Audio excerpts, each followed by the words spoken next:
Hello and welcome back to Food and Nutrition Expert channel. Today's topic is fats and oil.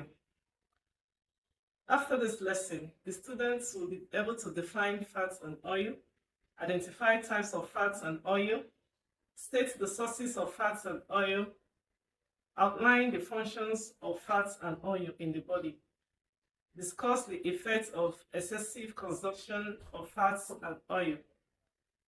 Fats and oil are another group of macronutrients that is required by the body. It composes of carbon, oxygen, and hydrogen. Fats and oil are important classes of food known as lipids.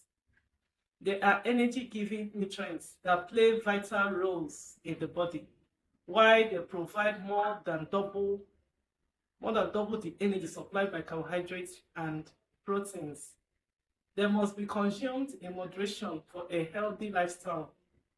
Excess carbohydrates and protein can be converted into fats and stored under the skin. The structural units of fats and oils are glycerol and fatty acids. Now, what are the differences between fats and oil? The differences between fats and oil. Number one, fats are solid at room temperature. Oils are liquid at room temperature. Number two, fats contain saturated fatty acid. Oils contain unsaturated fatty acids.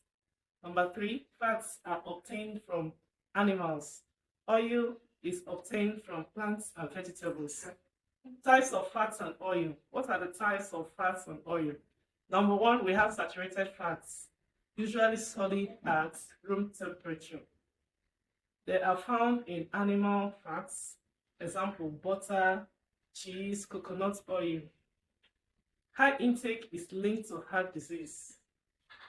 High intake of saturated fats can be linked to heart disease.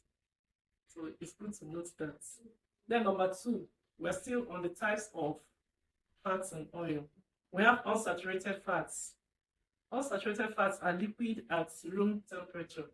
They are found in vegetable oils, nuts, seeds, and fish. They are healthy fats that reduces cholesterol. The next type of fats and oil, we have monounsaturated fats.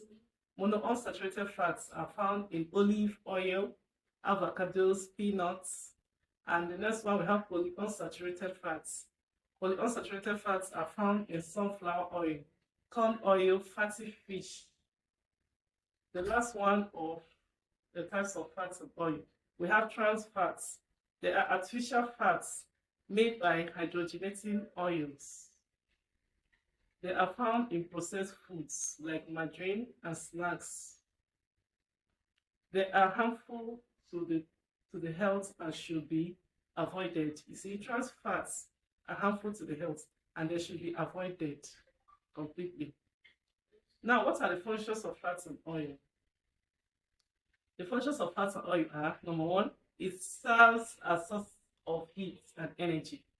Number two, it acts as insulator, thus preventing heat loss from the body.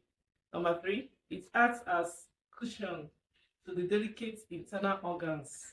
Hence, it protects them against shock and damage. Number four, it contributes to flavor and palatability of food. Number five, it provides satiety, hence delay the onset of hunger because they are not digested easily. Number six, it facilitates the absorption of fat-soluble vitamins. Number seven, it promotes healthy hair and skin. Although fairly large amounts of fat and oil are needed by the body, but the excessive consumption can lead to overweight or obesity. Food sources of fats and oil. Food sources of fats and oils. Animal sources, we have butter. Under the animal sources of fats and oil, we have butter, lard, fatty meat, cheese, egg yolk, milk. And we have the plant sources of fats and oil. So the plant sources of fats and oil are, we have groundnut oil, we have palm oil, we have coconut oil, we have olive oil, we have avocado oil, we have soya beans oil also. So, what are the effects of excessive consumption of fats and oil? What are now the effects? The first effects of excessive consumption of fats and oil is obesity. Excess fat is stored in the body, leading to weight gain. Number two, heart disease. Saturated and trans fats can block arteries, that's arteries of the heart. It can block it and cause heart diseases. Number three, high cholesterol increases risk of stroke and hypertension. See, excessive consumption of fats can lead to high cholesterol that can lead to high BP. Number four, we have liver disorders. Too much fat strains the liver. Strains the liver. Now, in conclusion, fats and oil are essential to the body in moderation. Choosing the right types of fats, especially unsaturated fats, and avoiding excess consumption helps to promote good health.